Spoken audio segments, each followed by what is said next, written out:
What's up? Welcome back to episode 9 of Hike and Spike, the football podcast that stops the clock and gives you coverage on the latest NFL trends, games, and news.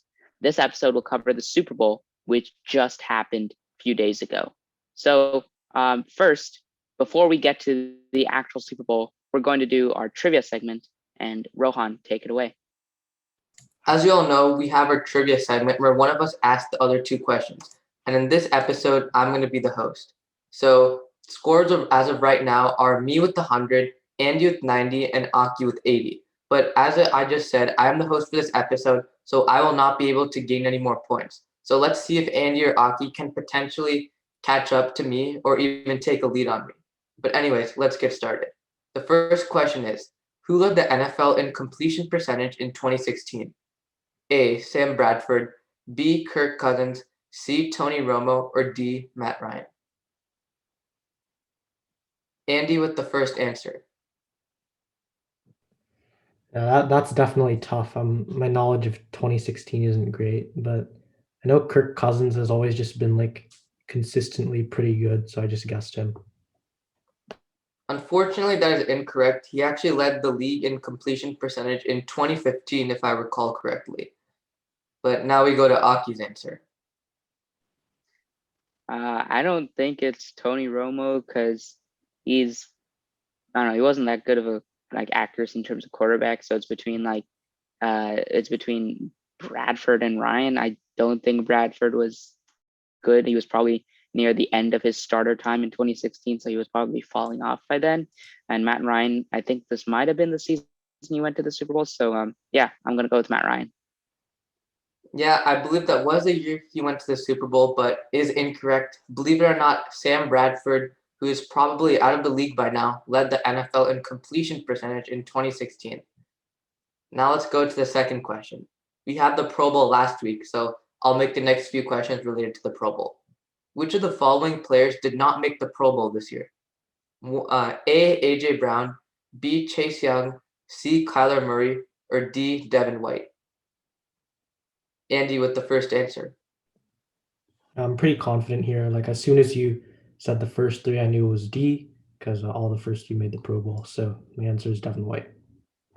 Wow, you knew the answer. I like that confidence. But yes, that is the correct answer. Devin White did not make the Pro Bowl, one of the biggest snubs that a lot of people have been talking about. Now let's go to the third question. How many years straight has the AFC won the Pro Bowl?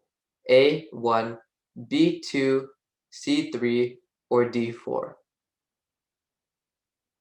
Andy with the first answer. Yeah, I really don't have any clue. I just wanted to guess first. So I just went with like one in the middle. I went with C.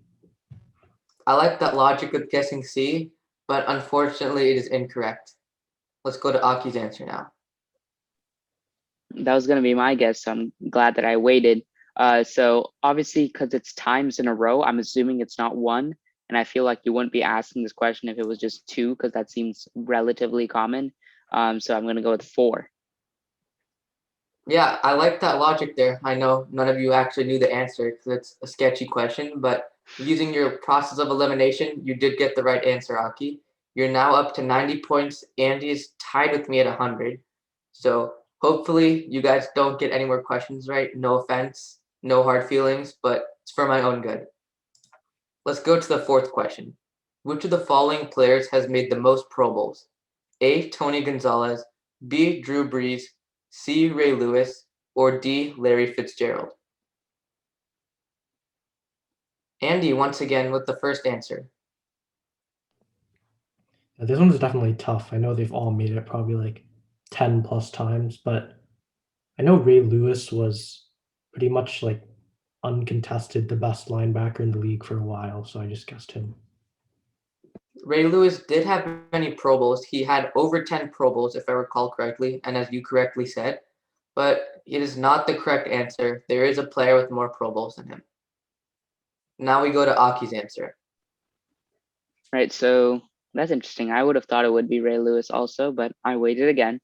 I don't think it's Fitz. I think there's been many really amazing wide receivers. I know he's made quite a few, but I don't think he's made that many, especially in this last few years. I mean, he's still active. So I mean, I'd probably one of the people who've had their complete careers. And so it was between Drew Brees and Tony Gonzalez. I mean, even though Drew Brees is really good, I feel this is sort of a trap answer because like quarterbacks often get like screwed out of it. I mean, was Tom Brady anywhere near the Pro Bowl for a couple of seasons, past few seasons? I don't really think so. So even though he's one of the best all time, so I think answers might be Tony Gonzalez. Yeah, that is the correct answer. There are actually multiple players with 14 Pro Bowls, which is the number of Pro Bowls that Tony Gonzalez had. I believe it's shared among players like Tom Brady, Peyton Manning, Tony Gonzalez, and a couple of other players that I don't remember from the top of my head. Drew Brees had 13 Pro Bowls, so one less than the other players. So this was a tough question, but you did get it right, Aki. So now you're tied with all of us at 100 points. Let's go to the last question. Which of these players had the most yards in the Super Bowl? A. Travis Kelce, B. Tyreek Hill, C. Leonard Fournette, or D. Rob Gronkowski or Gronk? Andy with the first answer. Yeah, I'm fairly confident it's Travis Kelce, even though he didn't like have any touchdowns like Gronk, but I think he had more yards. Yep, that is the correct answer. Even though Patrick Mahomes had a rough game, he still had his reliable tight end, Travis Kelce.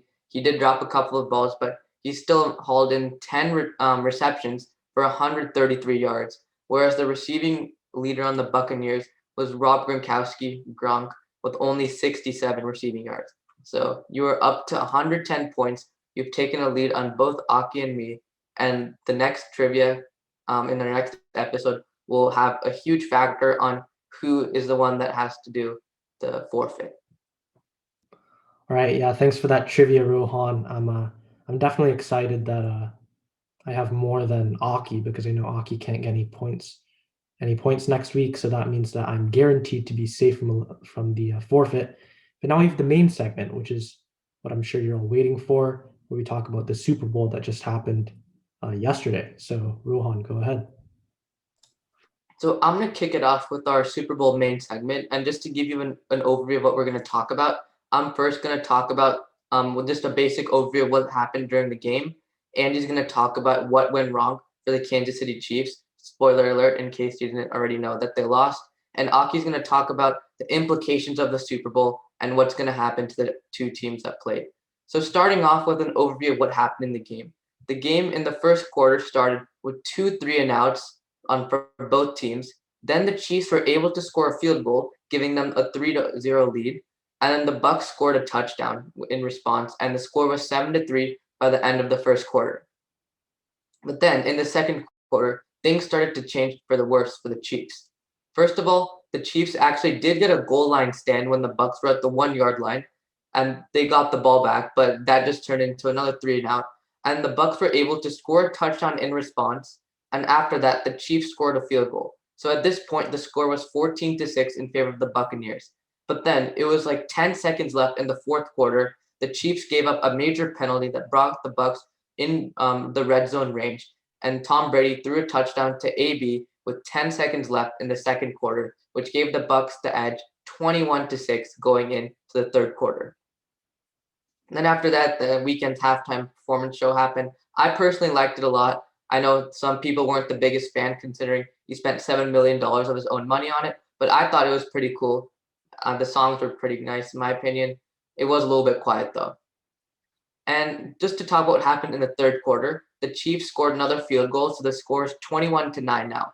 But then the Bucs were able to score another touchdown in response, bringing the score to 28-9. And after that, the Bucs scored yet another field goal, bringing the score to 31-9. And nothing really happened in the fourth quarter, just alternated between the Chiefs going for fourth downs, not getting those fourth downs, and then the Buccaneers just doing 3-and-outs. So in the end, the score was 31-9 in favor of the Tampa Bay Buccaneers, or as I like to say, the Tampa Bay Buccaneers. And Tom Brady won his 7th Super Bowl, and he also won Super Bowl MVP.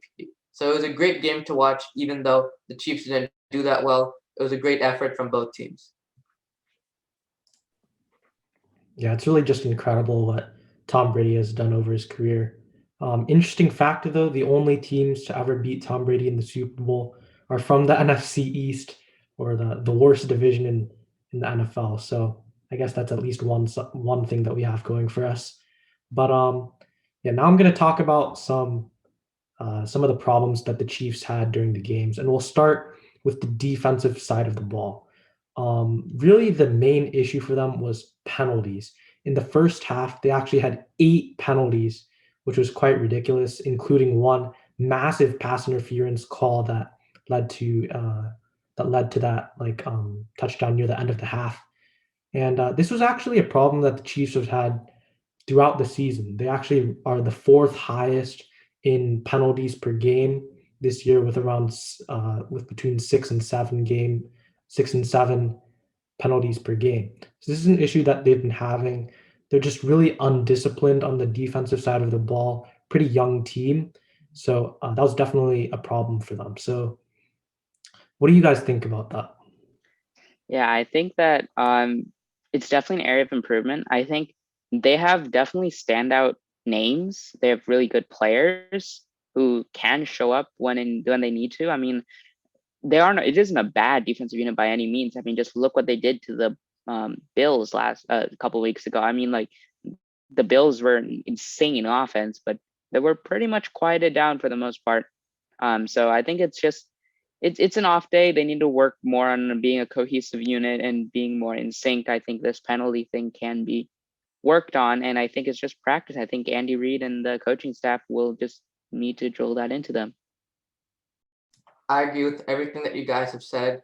I think throughout the regular season, the Chiefs weren't really getting called for these penalties, but in the Super Bowl, it was really clear what the Chiefs corners were doing. I don't know what their defensive coordinator told them, but whenever a receiver came towards them, they would just grab the receiver or kind of slow them down. And that kind of defense isn't going to work, especially against these really fast and young Buck receivers. And the referees are very quick to call them out for it. I know a lot of Chiefs fans are very mad about the calls and calling them, I guess, just like they're overreacting and they're soft refs. And like the game was the Chiefs versus the Bucks and the refs. But I personally agreed with most of the calls. They may have been a little bit soft, but they were actual violations, and I could see why the refs would call them. Only call that I don't entirely agree with was when Tyrann Mathieu approached Tom Brady, and Tyrann Mathieu was flagged for the unsportsmanlike conduct, but Tom Brady wasn't when he talked back. That one was still debatable though, because it looked like Tyrann Mathieu instigated that encounter. But either way, I agree with the calls that were made, and I think the Chiefs defense does need to somehow figure out a new strategy, because if refs are going to call penalties for things that they did, like grabbing onto a corner for for like half a second, then they're going to need to change their strategy in the future. Yeah, I think Tyrann Matthew kind of lashing out there kind of just shows kind of the frustration of the whole defense, and I think they just kind of have to learn that even when you're losing, you have to keep your cool and not start playing that aggressive. But the other issue that the Chiefs had was on the offensive side of the ball, where pretty much everyone was not great except for Patrick Mahomes. Um, like just the O line gave him no help. The Bucks were just pressuring him from everywhere. Like the defensive tackles were getting through the middle, like with Ndamukong Suh and Vita Vea. And then of course you have Shaq Barrett and JPP rushing off the edge, and there was just nothing that Mahomes could really do. Like pretty much most of the game, he was just scrambling around, and when you have an injured foot as well, that's going to be really difficult. And then also there was some issues with his receivers dropping passes. Like I know Travis Kelsey dropped a pass. I believe Damien, yeah, Daryl Williams dropped a pass, not Damien. But yeah, it was just I feel really bad for Mahomes here, because even though he played pretty much exceptionally, like he made some ridiculous throws while being chased down by 3 defenders, and he would like launch it 50 yards down the field, but would get dropped. He had a terrible stat line at the end. I think it was like 0 touchdowns, 2 interceptions, and 200 yards. But I've never seen a quarterback perform that well and end up with such horrible stats. Yeah, I guess that's sort of why people always say you need to watch the game to understand how good people are. You don't need to just look at stats. Yeah, so I think I think that for the foreseeable future, I think Patrick Mahomes, um, I think Patrick Mahomes handled that well. And that means that for the foreseeable future, there shouldn't be any like drama considering around Patrick Mahomes and like that free Patrick Mahomes thing. That won't amount to anything because he took it like a champ. He didn't blame anybody. He said he only put blame on himself and said we're going to be back here next year. That's sort of a champ way to move around about it.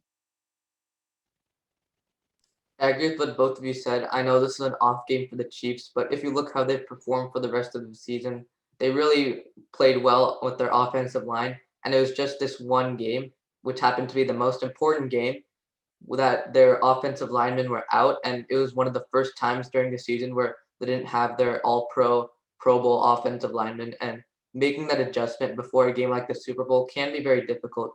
I know Patrick Mahomes did play his best. He made some really good throws that his receivers dropped under a lot of pressure. But I think the Chiefs will still be a good team next year. This game wasn't very pretty, but I hope the Chiefs can recover. And I don't think this offensive lineman problem will be permanent. So now we talked about the game and what were the issues with the team who eventually lost. We need to talk about the future about these teams. So first, I'm going to be talking about the second place team, the Kansas City Chiefs, and I think their future is pretty clear to them. I think even though it didn't show today, their offense is really strong, except for their O-line currently. Now, they have many missing starters, which is like, oh, okay, maybe they don't need to really invest into the O-line because they'll get back from injury. But a lot of the injuries which these O-line people have, including Eric Fisher, their star, is really serious. These are Achilles, ACLs. These are stuff which people don't come back from the same, especially in a brutal position like the offensive line. You need all the energy, all the agility that you need, that you can get. So I think this should definitely be one of the areas where they invest in the offseason. However, it's not as bad as it looked in the Super Bowl. Additionally, their defense is extremely young and will only get better. I think that it's what they did and allowing 31 points. It wasn't good, but it wasn't like bad either. It was just more Tom Brady being good rather than the defense being bad. So I think that the defense is really solid. If anything, they could use maybe one better corner possibly because currently they have Tyrann Mathieu doing a bunch of stuff. Maybe a good corner or maybe one more on the pass rush. But I think otherwise the future is very bright for them, and that sort of boils down to Patrick Mahomes and the offense. What are your thoughts on this?